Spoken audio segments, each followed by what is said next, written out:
Contrairement aux idées reçues, 80% des migrants en Afrique vont d'abord dans d'autres pays africains et non en Europe.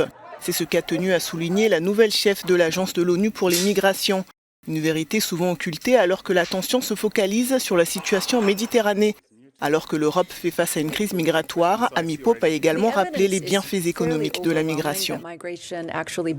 Les données montrent de manière assez flagrante que les migrations sont en fait bénéfiques pour les économies.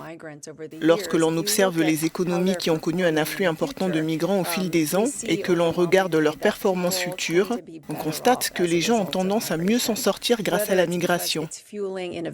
Que ce soit parce qu'elle alimente l'innovation, l'offre de main-d'œuvre ou la revitalisation des communautés vieillissantes. Dans l'ensemble, les migrations sont bénéfiques. Amy Pope a également plaidé pour ouvrir plus de voies légales pour l'immigration. Les gens viennent parce qu'ils trouvent du travail. Et s'il n'y avait pas d'opportunités économiques à saisir de l'autre côté, ils ne viendraient pas.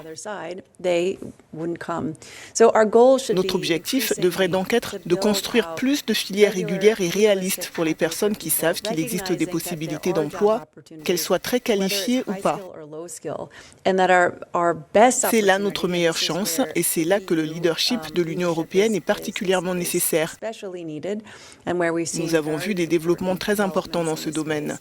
Mais il faut reconnaître que si nous voulons vraiment empêcher les gens de traverser la Méditerranée sur des embarcations de fortune et risquer de mourir en le faisant, nous devons avoir une approche beaucoup plus globale de la situation.